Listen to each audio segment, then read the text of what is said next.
What's going on? What's going on? Welcome to the channel. Welcome to the channel. As you come in, hit the like button, hit the subscribe button. Now, today I want to talk about the art of not giving a F, just having that masculine detachment so that you can fix your masculine frame as well. But we have to learn to detach and always stay in control of our emotions. You know, everywhere we look, men are told to care. We're told to think. You know, we care if she texts us back. You know, we're supposed to care about people's approval when we really don't. But the truth is that the more that you care about the wrong things, the less power that you have. Masculine detachment is not about being cold. It's about mastering the art of choosing what deserves our energy and what doesn't, and letting the rest of the unnecessary chaos burn to the wayside, but staying grounded and staying focused and staying in control. Now, the first point I'm going to talk about is we're not talking about being apathetic. That's not the detachment that we're talking about. Most men, when we say, I don't give a F, we look at it as you're just letting things fall apart. You know, letting things fall by the wayside. Wrong. Real detachment is about feeling everything but still staying in control. Detachment is emotional mastery. You know, you feel that strong wave of desire, anger, sadness, but you don't let it sweep you away along with the tide. But you keep your feet grounded, because if you let these things take you off your feet, then you're in an emotional mess of things that's just pulling you in different angles. Then you're under someone else's control. So we have to learn to step back and decide if it's something that we're gonna enter into or if we're not. And if we do, we can do it logically. You can enter into that emotional argument with that woman logically, and you can bring up solid points that can help her think straight, or that friend, or that drunk, or you can ignore it and go on about your business. Now, let's say you get that text from the girl that you're in a relationship with saying that she want to leave. You know, she feel like you're too focused on your relationship. Sometimes you have to step back. You know, some relationships are temporary. Sometimes women are distractions. We also got to understand women have mood swings. They're emotional. Now, if you listen to what she's saying, then you try to spend more time with her, but you notice that you're wasting time and you're losing money.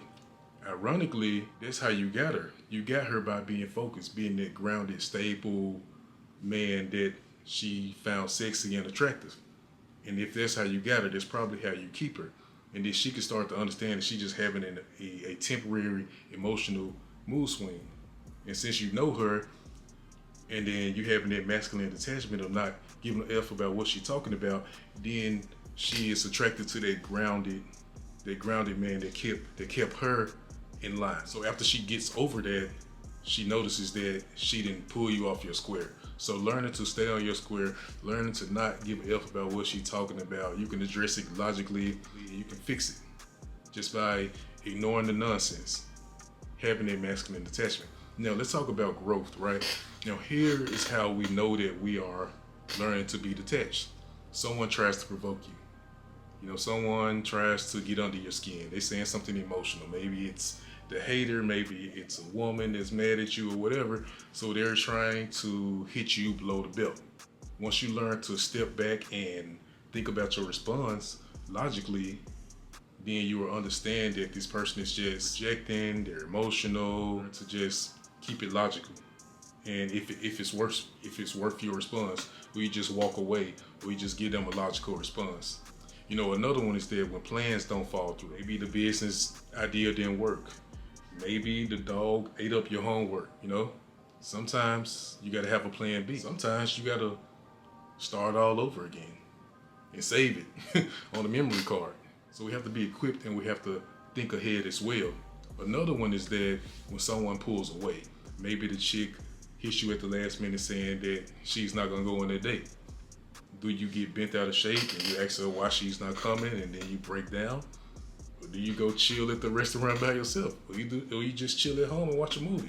Or you just focus on something else that's most important and don't even get angry about it, because you know that your plans and your goals in the future are what's gonna set you up for success of life in the long run. And more chicks will come later. Gym buddy that says he was gonna work out with you and say, dog, I can't make it, and you still have to work out. You don't stop going to the gym just because he said he can't make it to the gym, but you go in there and you do your workout like any normal day, right?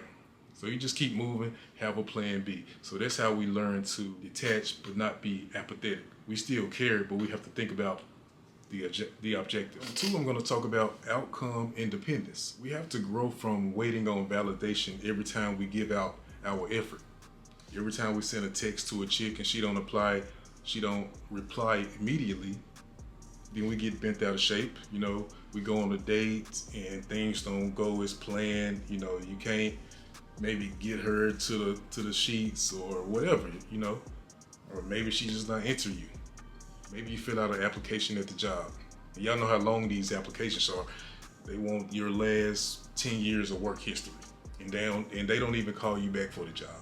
Do you get bent out of shape, or do you just keep it moving? I learned from Kobe. Kobe would shoot the Lakers out of the game, but then he'll hit the game winner. So we always think about the outcome. Sometimes we just gotta put in the effort, because that's just how life is. It's not always fair. Results and the rewards in life are not always gonna come immediately. Sometimes we just gotta plant that seed, and then we just have to be patient and we have to focus on other things. But as long as we plant that seed and just keep moving, that's the only faith that we need. We know we did our part. Some things die. Some things will grow tomorrow. Some things will grow a month from now or a year from now. But we can't always expect things to come right now. When things don't go our way, we allow our confidence to constantly dwindle away, because we emotional. We want that validation right now. We want that immediate gratification right now, but it don't work like that all the time. As a personal trainer, I'm basically a salesperson. My job is to constantly put myself out there and do consults and talk to people. And I remember in the beginning how stressful it was when people weren't buying into the training, weren't buying sessions, and how I was kind of stressed out and depressed, because I wasn't making money, I couldn't get clients and things like that. And it was from people that obviously needed the training.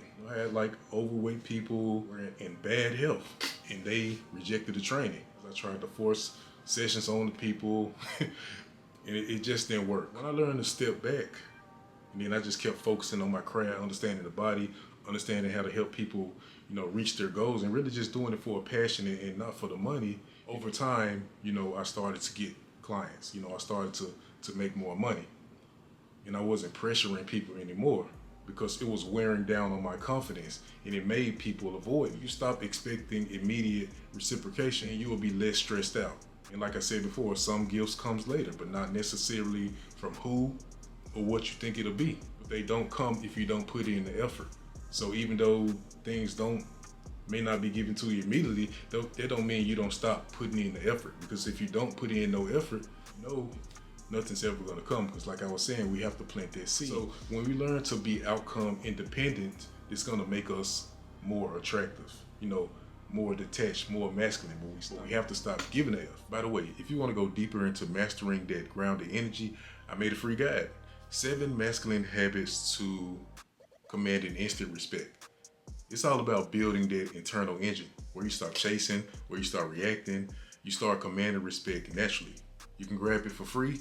The link's below. The third point I'm going to talk about is being detached from female validation. Do you still feel anxious and constantly check your phone waiting on a woman's reply? Do you feel that sigh of relief, like a boost of confidence when she does reply? Well, that's not a good thing. That means you still have some growing to do.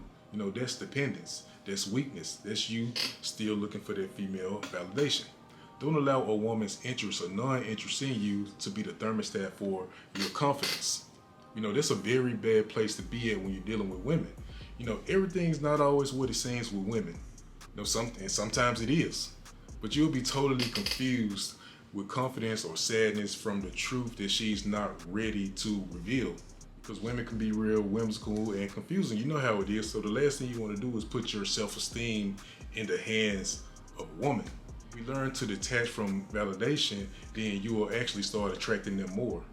You know how they are, like when you're not paying them attention, they always in your face. So you have to get to a point of just not giving a F. And understand that if they don't show interest, if they're just not interested, then they're doing you a favor. A woman who doesn't like you is a nightmare. She's disrespectful, she's not affectionate, She constantly arguing.